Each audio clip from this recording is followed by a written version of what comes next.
तो क्या कभी ऐसा हुआ है कि किसी बहुत ही जरूरी काम को टालते टालते आपने हफ्तों या शायद महीनों निकाल दिए हों? हाँ, मतलब टालम टोल या जिसे हम प्रोक्रेस्टिनेशन कहते हैं, वो एक ऐसी समस्या है जिससे हम सब रोज ही जूझते हैं। बिल्कुल, हम सब बस उस एक सही समय का इंतजार करते रहते हैं। सोमवार से पक्का शुरू करूंगा या अगले महीने से जिम जाऊंगा। और मजे की बात यह है कि वो सोमवार कभी आता ही नहीं है। एकदम सही बात है। हमारी आज की इस गहन चर्चा का हुक यही है। मतलब आज हम इसी सबसे बड़ी प्रॉब्लम को डिकोड करने वाले हैं। हाँ, और वो भी एक बहुत ही दिलचस्प नजरिए से। बिल्कुल।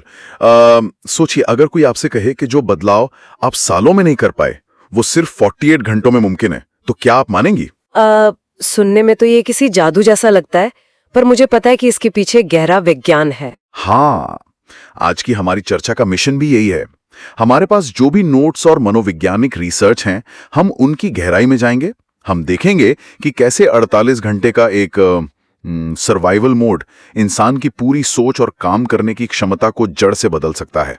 ये बहुत ही बढ़िया विषय है। तो शुरुआत करते हैं 1999 की एक घटना से। जापान में एक बिजनेसमैन थे, मासाओ कावासाकी। उन्होंने अपने ऑफिस में एक बहुत ही गजब का प्रयोग किया था। अच्छा, क्या था वो प्रयोग?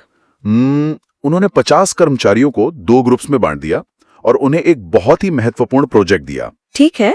पहले ग्रुप को काम पूरा करने के लिए पूरा 1 हफ्ता दिया गया और दूसरे ग्रुप को सिर्फ 48 घंटे का समय मिला। सामान्य सोच तो यही कहेगी कि जिनके पास पूरा हफ्ता था उन्होंने बेहतर काम किया होगा। बिल्कुल, हम सब यही सोचेंगे कि वो रिलैक्स थे, उनके पास समय था, लेकिन नतीजे बिल्कुल उलट आए। Oh wow! हाँ, हफ्ते भर का समय पाने वाले ग्रुप में से 50% लोग उस प्रोजेक्ट में फेल हो गए। और दूसरे ग्रुप का क्या हुआ? इनके सिर के सिर्फ 48 घंटे की तलवार लटक रही थी ना, उनका सक्सेस रेट 90% रहा। 90%? ये तो बहुत बड़ा अंतर है। हाँ, मतलब ये कोई मनगढ़ंत कहानी नहीं है, एक असली प्रयोग था। तो सवाल ये उठता है कि ये काम कैसे करता है? मतलब दिमाग 48 घंटे की डेडलाइन में ऐसा क्या करता है कि इंसान इतना प्रोडक्टिव हो जाता है? देखो, इसके पीछे ना हमारी इवोल्यूशनरी बायोलॉजी काम करती है, हमारा जो विकासवादी इतिहास है। थोड़ा और आसान भाषा में समझाएंगे? हाँ बिल्कुल। जब समय बहुत कम होता है ना, तो हमारा दिमाग एक खास तरह के सर्वाइवल मोड में चला जाता है। इसके पीछे एक बहुत ही मशहूर सिद्धांत काम करता है, जिसे पार्किंसंस लॉ कहते हैं। अच्छा, पार्किंसंस लॉ, यानी काम उतना ही खिंच जाता है जितना उसे पूरा करने के लिए समय दिया गया हो। एकदम सही। जब हमारे दिमाग के पास 1 महीने का समय होता है तो वो ऊर्जा बचाने के मोड में रहता है। हाँ, मतलब वो आलसा करने लगता है। बिल्कुल, वो तुरंत मिलने वाले डोपामीन की तरफ भागता है, जैसे कि फोन स्क्रॉल करना, टीवी देखना या बस आराम करना। तो जब समय कम होता है तब क्या होता है? जब डेडलाइन सिर्फ 48 घंटे की होती है तो दिमाग के पास टाल मटोल करने का कोई विकल्प ही नहीं बचता। वो इस स्थिति को एक खतरे के रूप में देखने लगता है। खतरे के रूप में? मतलब जैसे कोई शेर सामने आ गया? हाँ, कुछ वैसा ही। और इसी पल हमारा नर्वस सिस्टम ना बहुत सारा एड्रेनलिन और भारी मात्रा में डोपामीन रिलीज करता है। अच्छा, तो ये केमिकल्स का खेल है सारा? बिल्कुल। ये जो कॉकटेल बनता है ना केमिकल्स का, ये बाहरी भटकाव को यानी सारे डिस्ट्रैक्शंस को पूरी तरह से शट डाउन कर देता है। चलिए इसे थोड़ा सुलझाते हैं। मतलब ये तो बिल्कुल वैसा ही हो गया जैसे परीक्षा से एक रात पहले वाली पढ़ाई। हाँ, ये सबसे बेहतरीन उदाहरण है। मेरा मतलब है, पूरे महीने हम एक पन्ना पढ़कर फोन देखते रहते हैं, लेकिन एग्जाम से 48 घंटे पहले इंसान रात भर जाकर पूरी किताब ऐसे पढ़ता है जैसे कोई सुपर ह्यूमन हो गया हो। एकदम सही कहा आपने। और पता है, स्टीव जॉब्स या एलन मस्क जैसे लोग इसी न्यूरोलॉजिकल हैक का इस्तेमाल करते हैं। वेट, सच में? वो लोग भी यही करते हैं? हाँ बिल्कुल। वो लोग जानबूझकर ऐसी डेडलाइन सेट करते हैं जो असंभव लगे, क्योंकि उन्हें पता है कि बिना भारी दबाव के उनका दिमाग अपनी पूरी क्षमता का इस्तेमाल नहीं करेगा। तो ये कोई मोटिवेशनल बात नहीं है, ये पूरी तरह से विज्ञान है। हाँ, ये न्यूरोसाइंस है। जब आपके पास सिर्फ 48 घंटे होते हैं तो आपके दिमाग का जो तार्किक हिस्सा है, जिसे प्रीफ्रंटल कॉर्टेक्स कहते हैं, वो पूरी तरह से सक्रिय हो जाता है और फालतू के विकल्पों को काट देता है। लेकिन यहाँ मुझे एक बड़ी समस्या नजर आती है। क्या समस्या? देखिए, सर्वाइवल मोड से हमें एक जबरदस्त ऊर्जा तो मिल गई, डोपामीन भी हाई है, लेकिन बिना सही दिशा के ये ऊर्जा किसी गाड़ी को क्रैश भी तो कर सकती है ना? हाँ, ये बहुत बड़ा रिस्क होता है। मेरा मतलब है, इतनी तेज गति में दिमाग 10 अलग अलग दिशाओं में भाग सकता है, तो इस ऊर्जा को सही जगह फोकस कैसे किया जाए? इसी जगह पर लक्ष्य निर्धारण यानी गोल सेटिंग काम आती है। अगर आप स्मार्ट गोल्स की बात करने वाली हैं तो थ्योरी हम सबको पता है, मतलब गोल स्पेसिफिक और मेजरेबल होने चाहिए। उस थ्योरी में जाने की जरूरत नहीं है। मेरा सवाल यह है कि 48 घंटे के इस छोटे से समय में यह लागू कैसे होता है? हाँ, मैं समझ रही हूँ आप क्या कह रहे हैं। 48 घंटे के फ्रेम में लक्ष्य निर्धारण कोई टूल नहीं है, ये एक सेफ्टी हार्नेस बन जाता है। सेफ्टी हार्नेस कैसे? क्योंकि यहाँ सबसे बड़ा खतरा एनालिसिस पैरालिसिस का होता है। मतलब ज्यादा सोचने की वजह से कुछ ना कर पाना। बिल्कुल। जब दिमाग में ऊर्जा बहुत ज्यादा होती है तो इंसान सोचता है कि मैं एक साथ 10 चीजें बदल दूंगा। मैं जिम भी जाऊंगा, किताब भी पढ़ूंगा, काम भी खत्म करूंगा। हाँ, और फिर सोचने और योजना बनाने में ही सारा टाइम निकल जाता है। एकदम सही। इसलिए इस 48 घंटे के सर्वाइवल मोड में आपको सिर्फ 1 या 2 सबसे जरूरी लक्ष्यों पर फोकस करना होता है। मुझे अपनी जिंदगी सुधारनी है, एक गलत लक्ष्य है। तो सही लक्ष्य क्या होगा? सही लक्ष्य होगा मुझे सुबह 5 बजे उठकर सिर्फ 30 मिनट एक्सरसाइज करनी है, एकदम स्पष्ट। और इस ऊर्जा को दिशा देने का जो सबसे कारगर तरीका है वो है रिवर्स इंजीनियरिंग। रिवर्स इंजीनियरिंग ये कैसे काम करता है 48 घंटे में? इसमें हम 48 घंटों को ना 12-12 घंटे के ब्लॉक्स में तोड़ देते हैं। अच्छा, 12 घंटे के 4 ब्लॉक्स। हाँ, पहले 12 घंटे सिर्फ रिसर्च के लिए, अगले 12 घंटे प्लानिंग के लिए, फिर 12 घंटे एक्शन के लिए और आखिरी 12 घंटे रिव्यू के लिए। मैं यहाँ थोड़ा असहमत होना चाहूंगा। अच्छा, क्यों? मतलब अगर हम सिर्फ 48 घंटे के इतने छोटे समय को भी 12-12 घंटे के बारीक प्लानिंग में बांट रहे हैं, तो क्या इंसान सिर्फ योजना बनाने में ही नहीं उलझ कर रह जाएगा? ये सवाल बहुत लोग पूछते हैं। हाँ, मतलब जिस एनालिसिस पैरालिसिस से हम बचने की बात कर रहे हैं, क्या वो इसी लंबी प्लानिंग के दौरान वापस नहीं आ जाएगा? ये थोड़ा विरोधाभासी लग सकता है, लेकिन रिवर्स इंजीनियरिंग असल में डिसीजन फटीग को खत्म करती है। डिसीजन फटीग यानी फैसले लेने की थकान। हाँ, देखो होता क्या है ना, जब आप बिना योजना के कोई भी काम शुरू करते हैं तो हर आधे घंटे में आपके दिमाग को सोचना पड़ता है कि अब आगे क्या करूं। हाँ, और हर बार जब सोचना पड़ता है तो ऊर्जा खर्च होती है। बिल्कुल, और उसी ऊर्जा के खत्म होने से टालमटोल शुरू हो जाती है। 12-12 घंटे के ब्लॉक्स बनाने का सबसे बड़ा फायदा ये है कि जब एक्शन वाले 12 घंटे आते हैं ना, तो आपको कुछ सोचना ही नहीं होता। क्योंकि रिसर्च और प्लानिंग वाले चरण में वो फैसला पहले ही लिया जा चुका है, निर्देश मिल चुके हैं, ताकि कल वो भटके नहीं। ये तो बहुत ही तार्किक है ना?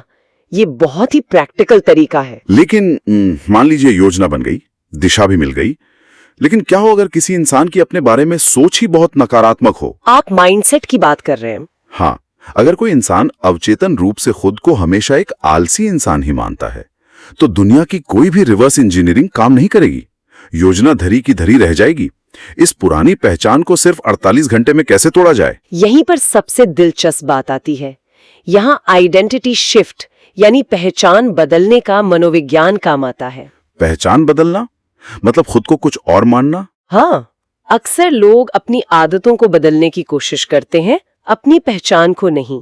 और यहाँ ना कॉग्निटिव डिसोनेंस का सिद्धांत लागू होता है। कॉग्निटिव डिसोनेंस ये क्या होता है? देखो, हमारे दिमाग को ये बिल्कुल पसंद नहीं है कि हमारी पहचान और हमारे काम में कोई टकराव हो। कोई उदाहरण देकर समझाएंगी? बिल्कुल। मान लीजिए एक इंसान कहता है मैं सिगरेट छोड़ने की कोशिश कर रहा हूँ। ठीक है। इस वाक्य में वो अभी भी खुद को एक स्मोकर मान रहा है जो कोशिश कर रहा है। लेकिन अगर वो अपनी पहचान बदल कर कहे मैं एक नॉन स्मोकर हूँ। अच्छा, तो उसने अपनी पहचान ही बदल दी। हाँ, और अब जैसे ही वो सिगरेट हाथ में लेगा तो उसके दिमाग में एक भयंकर मानसिक तनाव पैदा होगा, क्योंकि ये उसकी नई पहचान के एकदम खिलाफ है। मतलब fake it till you become it. जो आप नहीं है उसका नाटक करो जब तक वो सच ना हो जाए। हाँ, कुछ हद तक वैसा ही। लेकिन क्या ये सिर्फ खुद को बेवकूफ बनाना नहीं है? मेरा मतलब है, क्या हमारा दिमाग इतनी आसानी से मान जाता है? ये खुद को बेवकूफ बनाना लग सकता है, लेकिन इसके पीछे एंडोक्राइन सिस्टम का बहुत ही ठोस विज्ञान है। वो कैसे? रिसर्च दिखाती है कि अगर कोई इंसान सिर्फ 2 मिनट तक एक सुपर हीरो की तरह पोज देता है। सुपर हीरो पोज मतलब सीना तान कर कमर पर हाथ रख कर खड़े होना? हाँ, बिल्कुल वैसे ही। अगर आप जगह घेर कर खड़े होते हैं तो सच में आपके शरीर में टेस्टोस्टेरोन का स्तर बढ़ जाता है। टेस्टोस्टेरोन यानी आत्मविश्वास वाला हार्मोन। हाँ, और साथ ही कॉर्टिसोल जो कि स्ट्रेस हार्मोन है वो कम हो जाता है। तो आपके शारीरिक हाव भाव असल में आपकी न्यूरोकेमिस्ट्री को सिर्फ 2 मिनट में बदल सकते हैं। ये तो सच में गजब है। मतलब हमारा शरीर हमारे दिमाग को सिग्नल भेज रहा है। बिल्कुल। इसके अलावा एक और तरीका है जिसे न्यूरो एसोसिएशंस कहते हैं। ये क्या होता है? हमारा दिमाग ना बहुत ही साधारण तरीके से काम करता है। वो दर्द से बचना चाहता है और खुशी पाना चाहता है। हाँ, ये तो इंसानी फितरत है। तो अगर इंसान के दिमाग में जिम जाना दर्द से जुड़ा है और जंक फूड खाना खुशी से, तो वो हमेशा जंक फूड ही चुनेगा। तो इसका मतलब है कि हमें इस न्यूरल मैपिंग को उलटना होगा। एकदम सही। हमें अपने दिमाग को यह समझाना होगा कि जंक फूड खाने से होने वाली बीमारी और जो आलस है वो असली दर्द है, और जिम जाकर पसीना बहाने के बाद जो एनर्जी मिलती है वो असली खुशी है। हाँ, आपको अपने दिमाग के पेन और प्लेजर के कनेक्शन को बदलना होगा। और मुझे लगता है कि इस नई सोच को ट्रिगर करने के लिए तुरंत कोई एक्शन लेना बहुत जरूरी है। बिल्कुल, बिना एक्शन के ये सिर्फ सोच ही रह जाएगी। जैसे कोई बहुत बड़ा कमिटमेंट कर देना या अपनी घोषणा को पब्लिक कर देना, जिससे दिमाग को ये पुख्ता सिग्नल जाए कि भाई अब पीछे हटने का रास्ता नहीं है। हाँ, कमिटमेंट बहुत जरूरी है, लेकिन जब ये माइंडसेट शिफ्ट हो जाता है ना, तो असली चुनौती शुरू होती है। कौन सी चुनौती? इस 48 घंटे की ऊर्जा को एक स्थायी आदत में बदलने की चुनौती, क्योंकि 48 घंटे के बाद ये तो तय है कि डोपामीन का स्तर गिरेगा। हाँ, बिल्कुल गिरेगा। और जब डोपामिन गिरता है ना, तो मुझे लगता है कि दिमाग की हालत एक घबराए हुई पिल्ले जैसी हो जाती है। घबराया हुआ पिल्ला, ये एनालॉजी काफी दिलचस्प है। मेरा मतलब है, अगर आप उस घबराए हुए पिल्ले पर चिल्लाएंगे या उसे कोई बहुत बड़ा और डरावना काम देंगे तो वो भाग जाएगा। हाँ, वो डर जाएगा। उसे बिना खतरे वाले छोटे छोटे कदमों से पुचकार कर सही रास्ते पर लाना पड़ता है। लेकिन हम उन बेसिक हैबिट लूप्स के बारे में तो सब जानते हैं। हाँ, ट्रिगर, रूटीन, रिवॉर्ड। बिल्कुल।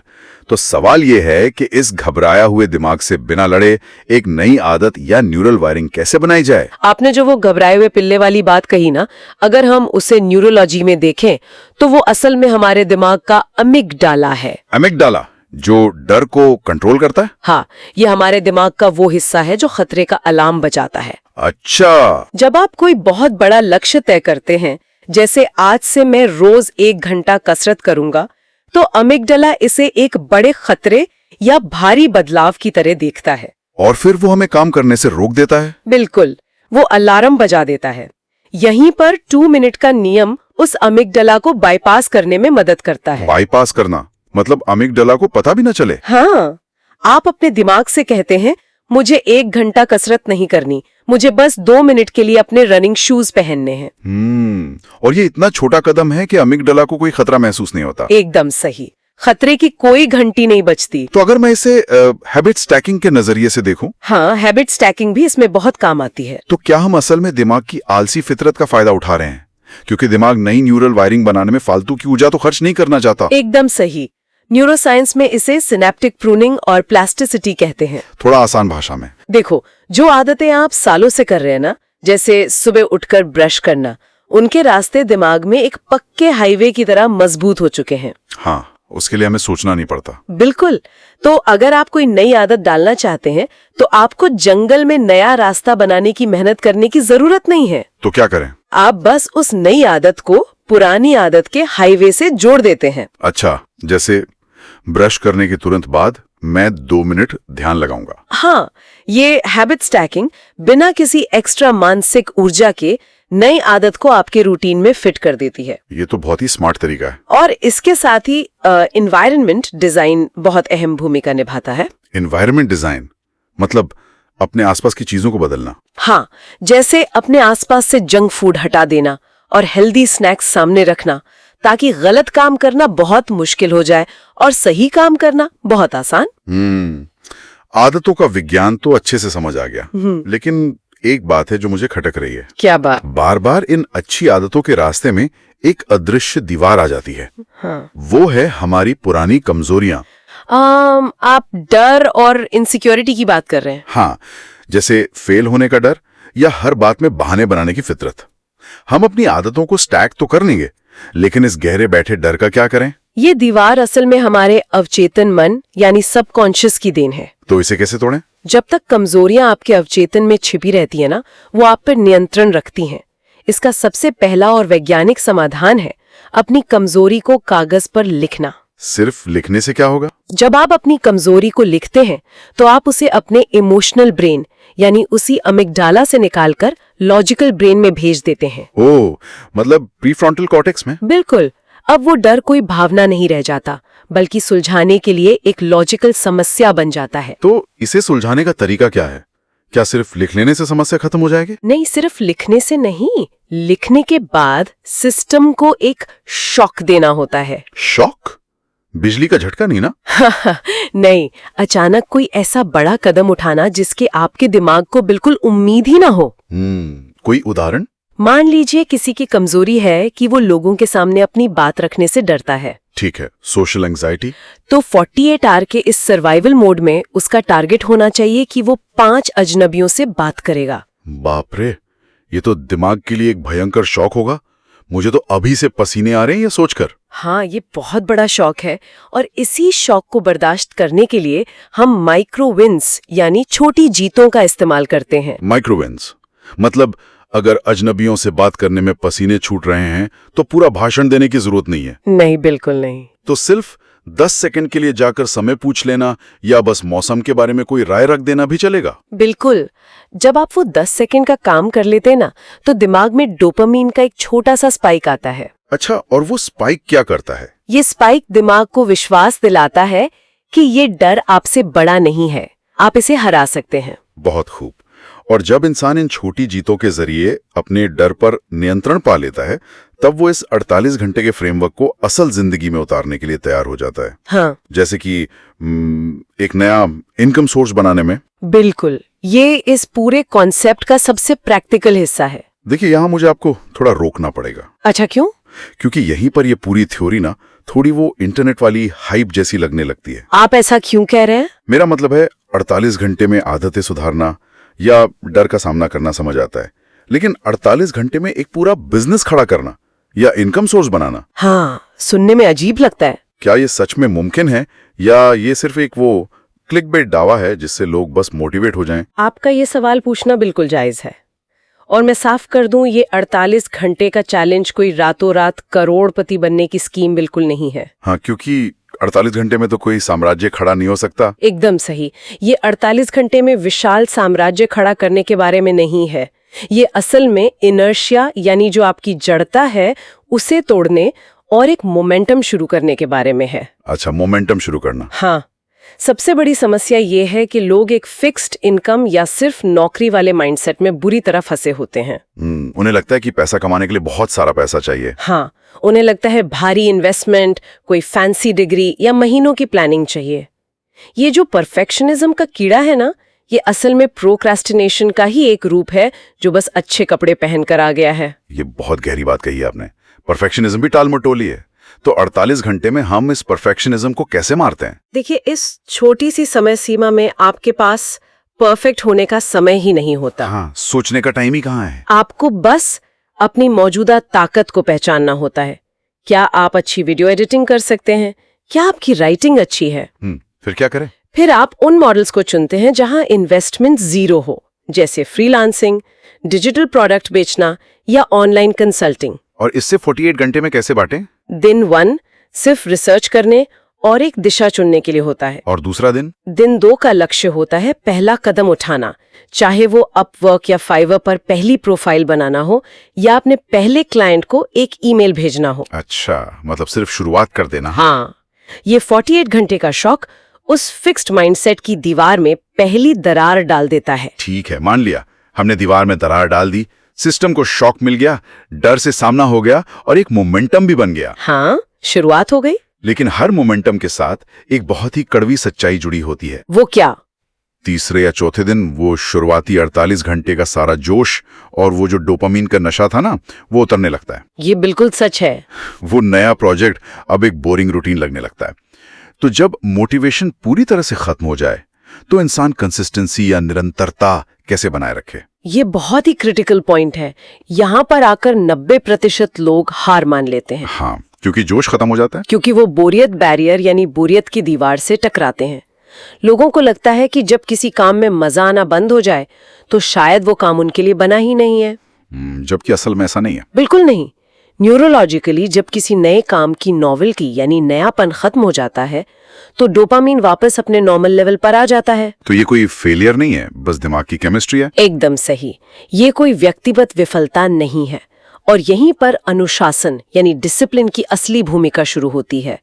अनुशासन कोई जन्मजात टैलेंट नहीं है, ये एक मांसपेशी है, एक मसल है। और इस मांसपेशी को मजबूत करने के लिए हमें उस ऑल और नथिंग वाले धोखे से बचना होगा। ऑल और नथिंग मतलब? अक्सर लोग सोचते हैं कि यार अगर आज मैं पूरे 2 घंटे काम नहीं कर सकता तो मैं बिल्कुल काम नहीं करूंगा। ओ हाँ, ये बहुत बड़ी गलती है। जबकि हकीकत ये है कि 0 से 10 मिनट हमेशा बेहतर होता है। बिल्कुल, अगर आपके पास समय नहीं है तो सिर्फ 10 मिनट काम करें, लेकिन वो रूटीन की चेन नहीं टूटनी चाहिए। और इस बोरियत से लड़ने का कोई प्रैक्टिकल तरीका है? हाँ, एक बहुत ही व्यवहारिक तरीका है अकाउंटेबिलिटी हैक। वो कैसे काम करता है? जब आप अपने लक्ष्यों को किसी दोस्त के साथ शेयर करते हैं या खुद को किसी बाहरी दबाव के प्रति जवाबदेह बनाते हैं, तो आपके पास पीछे हटने का विकल्प कम हो जाता है। मतलब दोस्त को बता दिया कि मैं ये कर रहा हूँ तो अब बेइज्जती की डर से करना ही पड़ेगा। हाँ, कुछ वैसा ही। और इस पूरी प्रक्रिया को ना एक लंबी रेस की तरह देखना चाहिए। क्या इसका कोई टाइमलाइन है? हाँ, शुरुआती 2 दिन इनर्शिया तोड़ने के लिए होते हैं, अगले 7 दिन उसे रूटीन बनाने के लिए, 21 दिन उस न्यूरल पाथवे को दिमाग में मजबूत करने के लिए, और 48 दिन लगातार करने के बाद वो काम आपकी पहचान का एक अहम हिस्सा बन जाता है। असली जीत उस बोरिंग काम को लगातार करते रहने में ही है। वाओ! तो अगर इस पूरी गहन चर्चा के सारे धागों को एक साथ जोड़ें तो तस्वीर बहुत साफ हो जाती है। हाँ, बिल्कुल। ये 48 घंटे का नियम कोई जादुई ट्रिक नहीं है। ये सिर्फ अपने ही दिमाग के सर्वाइवल मैकेनिज्म को ट्रिगर करना है ताकि भारी मात्रा में डोपामीन रिलीज हो सके। सही कहा। फिर उस ऊर्जा को रिवर्स इंजीनियरिंग के जरिए सही जगह फोकस करना ताकि हमें डिसीजन फटीग ना हो। और अमिगडाला को बाईपास करना। हाँ, 2 मिनट के नियम से अमिगडाला में शांत करना और फिर उस काम को तब तक लगातार करना जब तक कि बोरियत ही आपकी सबसे बड़ी ताकत ना बन जाए। एकदम सही सारांश दिया आपने। ये इंसान के मस्तिष्क की कार्य प्रणाली को समझकर उसकी कमजोरियों को ही अपने सबसे बड़े हथियार में बदलने की प्रक्रिया है। टाल मटोल कोई बीमारी नहीं है, ये सिर्फ हमारे दिमाग के आराम करने के तरीके का एक बाई प्रोडक्ट है, और एक टाइट डेडलाइन इस बाई प्रोडक्ट को हमेशा के लिए खत्म कर देती है। और मुझे लगता है कि यही इस पूरे विश्लेषण का सबसे गहरा और जरूरी सबक है। बिल्कुल। 48 घंटे देखने में एक बहुत ही छोटी सी विंडो लगती है, लेकिन ये इंसान की पूरी न्यूरोलॉजिकल वायरिंग को रीसेट करने की ताकत रखती है। हाँ, इसमें इतनी ताकत है। तो अंत में एक विचार जो शायद हम सभी को अपने साथ लेकर जाना चाहिए। अगर सिर्फ 2 दिन का गहरा और अनुशासित फोकस आपको एक नई दिशा और एक नया जीवन दे सकता है, तो हमें खुद से एक सवाल पूछना चाहिए। हाँ, जरा सोचिए कि बस कल से पक्का शुरू करूंगा कि उस झूठे दिलासे में हम सब अपनी कितनी असीम संभावनाओं की रोज हत्या कर रहे हैं। ये सच में सोचने वाली बात है। तो शायद ये सोच